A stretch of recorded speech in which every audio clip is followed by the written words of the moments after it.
Hey everyone, and welcome to the Momentous Inspiration Farmers Season 4 reaction episode. If you haven't seen any of our other content, we're trying to get reaction takes from a number of different players, particularly in the local Raleigh meta. Since I haven't played every guild, I didn't want to do all the reactions myself, and I decided to get some outside help from players who have experience with those guilds. My name's Brian Will, and today I'll be breaking down my reaction to Farmers. I've played Farmers more or less since they came out. I was previously playing Alchemist, but I really like the look of Farmers and decided to try them out, and then stuck with them after the initial round of errata/nerfs that happened to them. So today, I'm going to go player by player, working through the captains, the mascots, and then the squaddies, just to give my thoughts on each individual and how I think that they're going to affect the Farmers lineups, and where they might be useful, whether or not I think they might be a drop, and my overall thoughts about the team. At this point, I'm recording on Friday, the day after Alchemists have dropped, so I actually have some sense of what each of the individual teams look like. So hopefully that will give me a little bit of ability to judge where I think that they'll be based on the meta. So without any further ado, I'm just going to go straight into the captains. So I'm going to start off with Grange. Grange was definitely a complicated piece in Season 3. He had the puzzle box, as it was commonly known, and it looks like he still wants to play a somewhat defensive style of play, but he's missing honest labor now, and he's individually himself lost, I think it's now closed ranks, although he does have that on his playbook as an ability that he can get, or he can just pay 1 for it. He retained Constitution, retained his Legendary. The major change was really the loss of honest labor. My initial thoughts of him are that I would probably downgrade him slightly. I don't think he's quite as powerful as he was before, although with Farmers' playbooks being upgraded, that's a little bit of a hard judgment to make. I think that Farmers overall are in a better place, but Grange himself might be a little bit less powerful. I actually like a lot of things that he does. I think that with the Momentous knockdown on 1 still, they've given him some better pushing ability, including some damaging pushes. And the fact that he can now hand out close ranks momentously, which before he could only hit honest labor 1 time, I think provides some interesting pieces to his puzzle, but I'm not sure how it's all going to add up in general. I'm not sure how that's all going to come together. I'm afraid so far that he might be a little bit boring. I think his personal finishing potential feels a little bit better, but he just doesn't feel as dynamic. He feels a little bit static, and like he's going to be doing his best to protect his team, but I'm just not as excited about him, given what we've seen from some of the other players on the other teams that are coming out. It just feels a little bit static and a little kind of dead at times. And I might very well be underrating him. I'm really not sure yet. It just, on paper, it didn't get my excitement going quite as much as some of the other players. Similarly to Grange, Thresher still has a lot of his core abilities. I don't think that the idea of what they want the captain to be has changed very much, especially when compared to somebody like Alchemist or compared to Scalpel.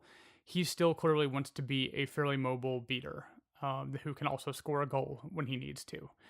The major changes being that he lost the +2 tack on his Legendary, and he now has to pay 1 influence for 3-inch melee outside of his Legendary turn. Again, I think he's slightly downgraded. Although, excuse me, I missed 1 change. His playbook is shortened back to 6 with attack of 7 still. So he can begin wrapping again, and with that Momentous 2 on the bottom of the playbook, I think he actually does more damage and with less setup than he did before. But I can't help but feel that he's just a little bit of a step back from where he was.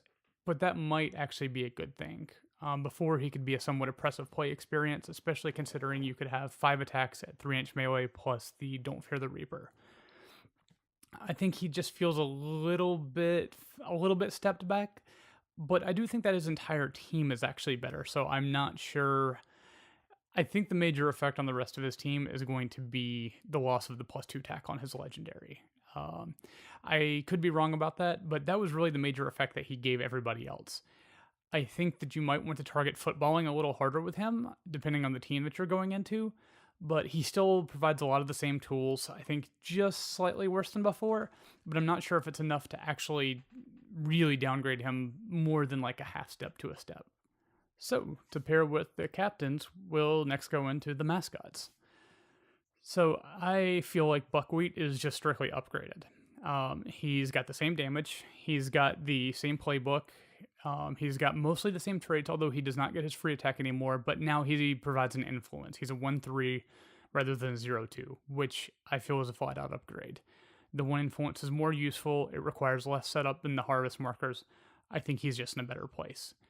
He's still kind of a actually long range outside goal threat that people might not see coming, especially with his carrot on a stick to get him the extra move.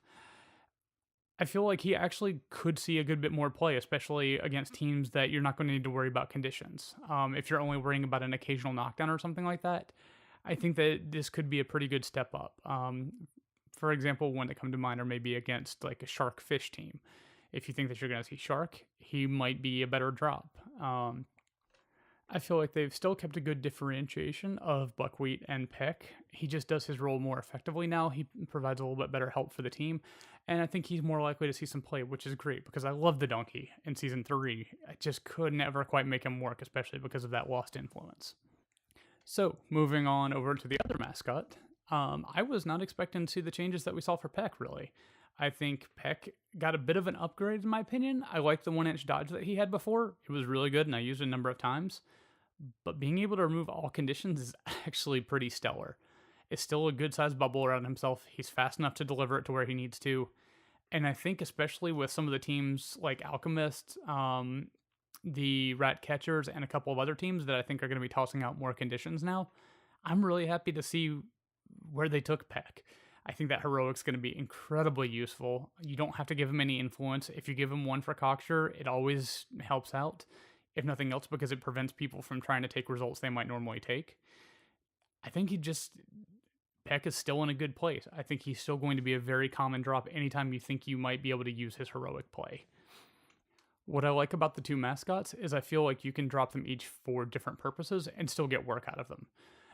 The Donkey's 4-inch push in particular stands out to me, as well as the fact that he has his early knockdowns, but Peck's general counter to conditions to knockdown, and that the flexibility that allows in your playstyle, to me really stands out. So I'm glad because I feel like I can actually put both of them in my 12 now. So moving from the mascots into the squaddies, we're going to start with Bushel, who is one of the solid upgrades that I think we got in Season 4.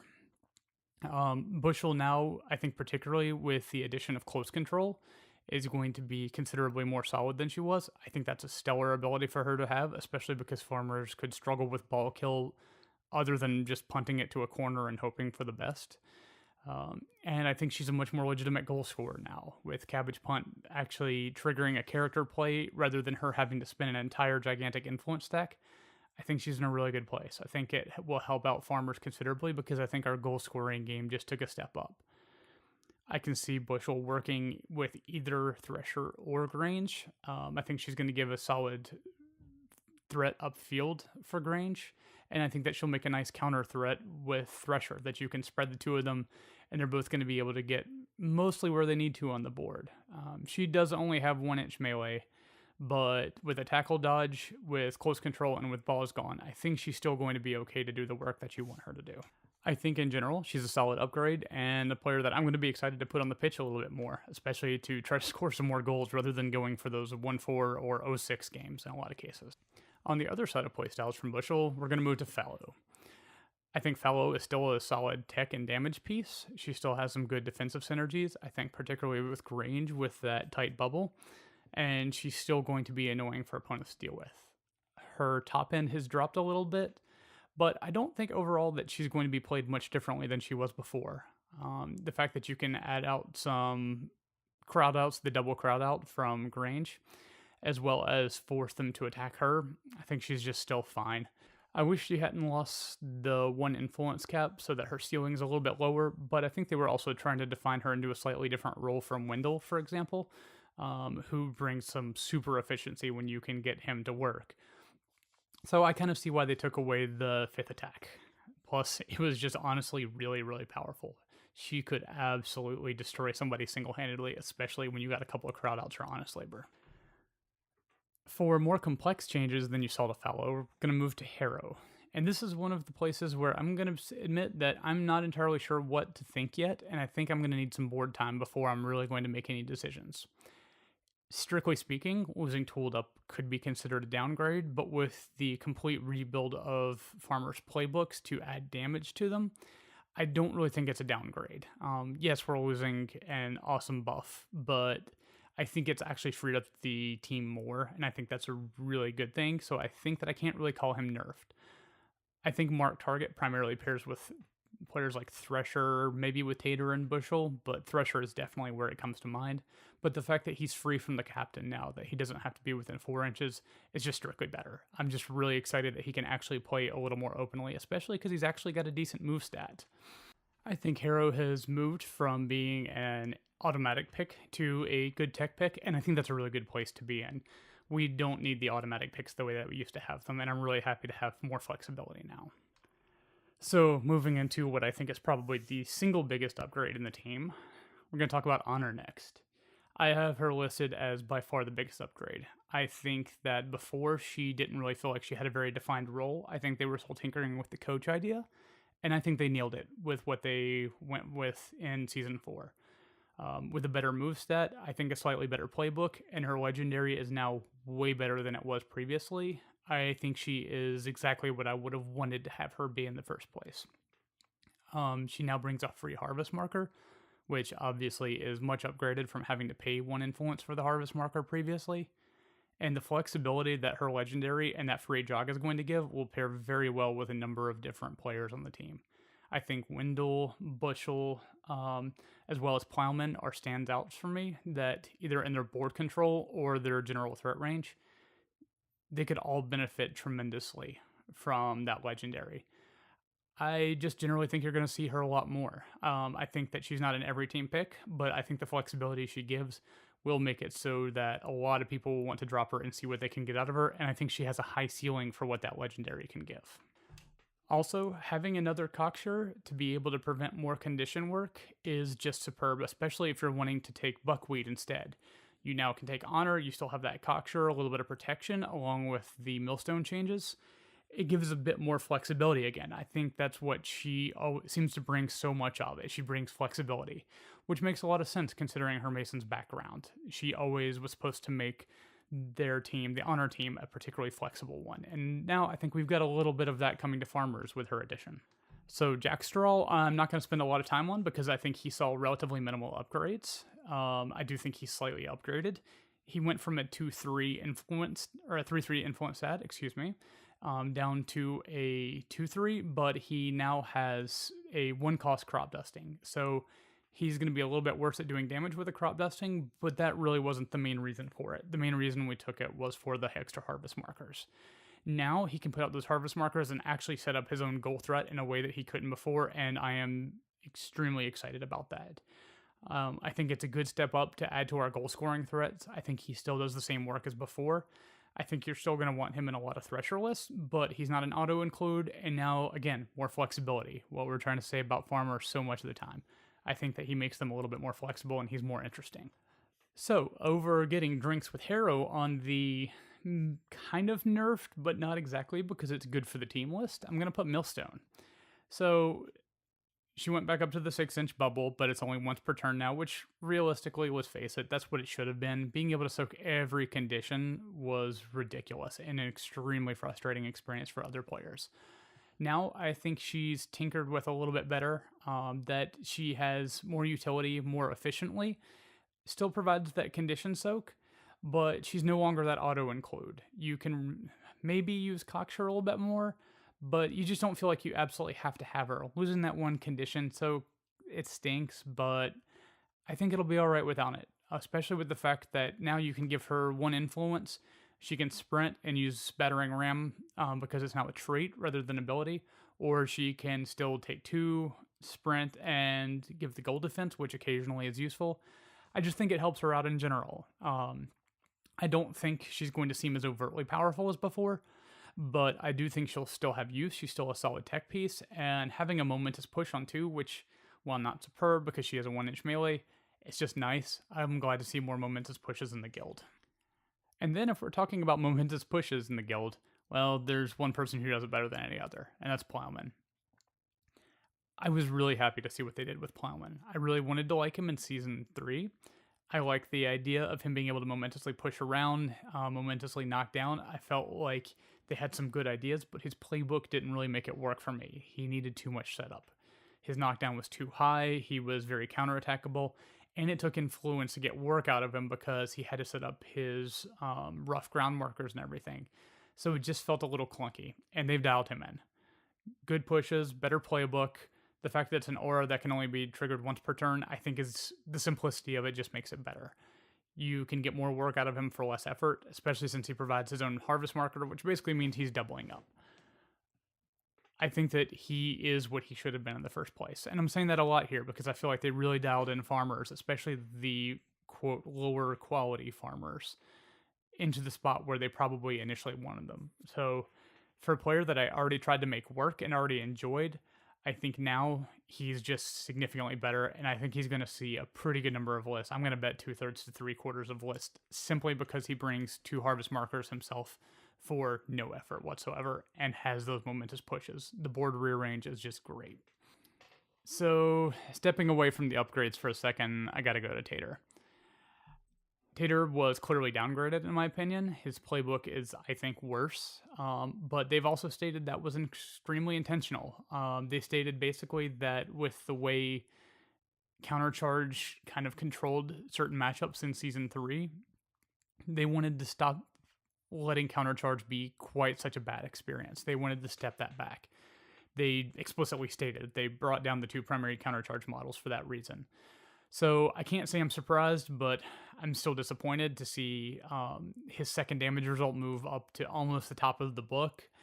He still does the same damage on the charge, but his counter charge does feel less effective to me. I mean, it still has an AoE knockdown. It's still not bad.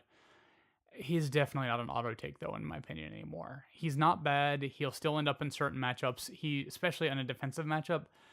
But, for example, I don't think you're going to see him with Thresher as much anymore. I think you're going to see some other more varied lineups. I think Tater was sort of the necessary victim for what was going to happen. Countercharge is still a powerful ability. It's still going to create problems for people, especially with somebody like Grange, who he can add closed ranks onto Tater, which is going to make Tater crowd once he gets that countercharge.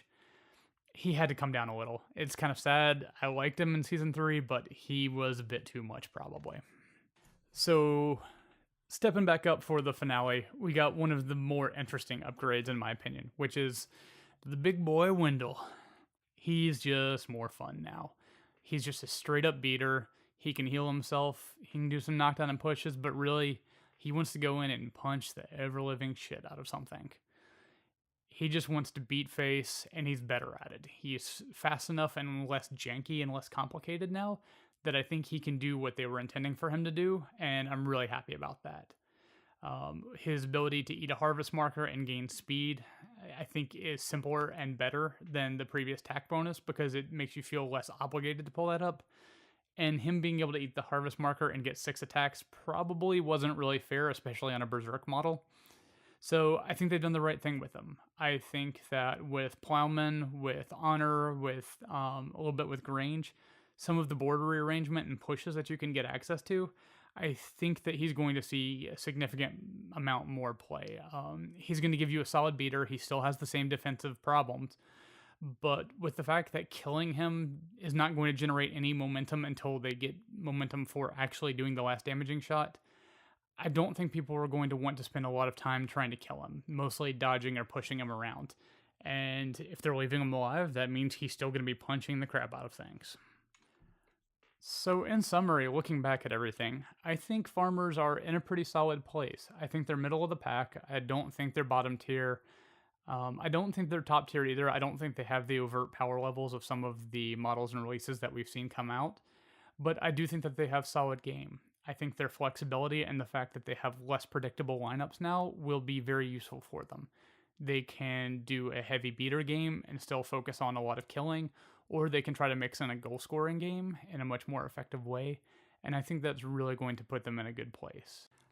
I'm happy with farmers in that I think that their flexibility is going to be significantly improved. I think that that's going to mean that people can't go in knowing exactly what they're likely to face, and I think that's a really good thing. I think that will make them less predictable, less static, and generally it's going to encourage some more varied gameplay. I think both for the player that is operating them as well as the other person coming up against them.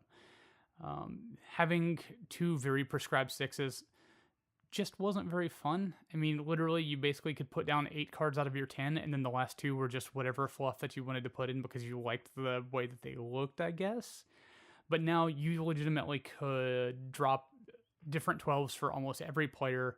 I don't think there's a consensus drop off of the 12, and I think that you're going to see a bit more variety. People can actually tinker to what playstyle they like. I think that's a good place for farmers to be in, and I'm pretty excited to see what happens with them in Season 4.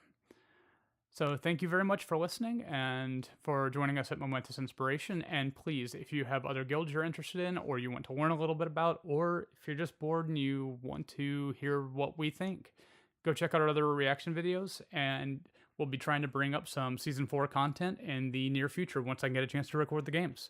Thank you very much, and have a good one.